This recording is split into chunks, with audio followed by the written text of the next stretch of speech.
Hi, I'm Florida Associate News Editor Ariel Cohen, here with Senior Taylor Hurst for That Girl. So Taylor, what have you been up to recently?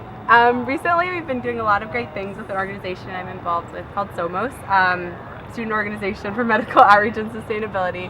And basically we just took our new members, so we're really excited. They just came to their first class period with us, and we also just switched leadership. So it's really exciting for us because we've got a lot of things moving. We just had a team go down to the Dominican Republic this spring break to work with the community there on handling flooding, which is a problem they have there. So it's really interesting so far and a lot of things going on. That's cool. So how did you first get involved with that? I first got involved with SOMOS actually because I went on another international service trip, Students Helping Honduras, which is a really great organization, and I found that I absolutely loved it. I loved the idea of partnering with communities to try to find ways to solve problems that they thought were most important. And when I came back, I wanted to find an organization that was public health based, because that's my interest, that also did similar things. So SOMOS kind of came into my vision. I met with an advisor for my major, and he actually pointed me in that direction, and I ended up applying and got in and absolutely love it. That's so great. So when you're not involved in international service work, what else do you do on campus? On campus, I'm involved as an orientation aide, so I really loved that. I've done it for 2 years, and hello to all my babies who are out there. They're wonderful, and it's really cool to get to see people experiencing orientation over and over. I know when I went through it, I was just really hot and sweaty and grumpy a lot of the time, but it's fun being on the other side of that and kind of giving people the inside scoop on registration and tips for what they can do to have fun right from the start. I'm also involved in the admissions office. I was a tribe ambassador there for 2 years. I absolutely loved it, and I really recommend it to anyone who's looking for a way to get involved with new students and kind of share the great things they've had to do at William & Mary. That's so cool. So I guess looking back on your 4 years, what would you say were some highlights? I'd say some of the really cool things over the last 4 years have actually been in getting to know my professors a lot better.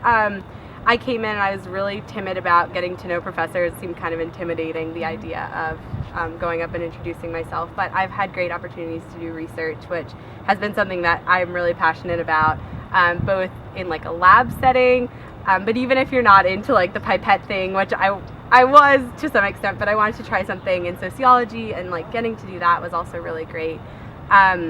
And I also got to study abroad, which I think is a really cool experience that I recommend for everybody at William & Mary to try, even for like a summer, which is what I did.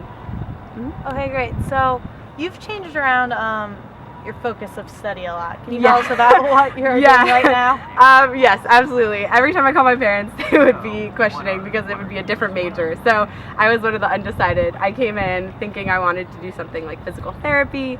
I knew I really liked health sciences, but I didn't really know what.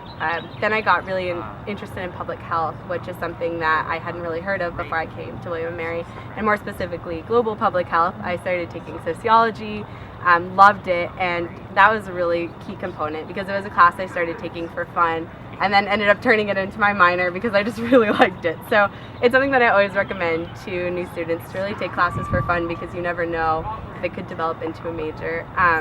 And then after that, I kind of took a little turn at the end and decided my junior year spring that I wanted to try pre-med because I figured it would be something really interesting to have in my background if I ever decided I wanted to go that route. So signed up for Orgo junior year, and it's been really interesting kind of being the senior in a freshman intro class. You get to see a whole different perspective, but it's also really refreshing to see everyone really excited and coming in and just starting their time at William & Mary. So. That's great. So with all these different classes you've taken, what do you plan on doing in the future after you leave William & Mary? That's a great question. Something that I kind of go back and forth on a lot. I'm really interested in going to grad school for a PhD in global public health or medical sociology. But I'm taking a year off, so I've decided during that time, for the summer at least, I'll be here doing research with Professor Ickes. He's really great. He's in public health, and he's doing a project on Haiti and nutritional interventions there with children, which would be really great. And then after that, I'm hoping to apply to jobs with NGOs in DC, and if not, I'd really like to travel and take some time before I sign up for school again. So that's great. And if you have to give any advice to freshmen after your 4 years here, and you've done a lot, you've experienced a lot. If you had to give some advice to people who are just kind of starting out their time here, what would you say? Sure. I would say one of the key components would be to really jump into things. I know for me, my freshman year I was a little nervous, so it's hard for me to get out of my comfort zone. But I really encourage you to sign up for things, try things, and it's never too late to try something new. You know, going into pre-med as a junior was really intimidating for me because I thought I was really far behind and there was no way I'd be able to catch up. And people are always here to help, and advisors to point you in the right direction. So it's never too late to try something new. Okay. Well, thank you so much, Taylor. No problem. And if you have anyone you'd like to see on That Guy, email Flathead Online. Bye.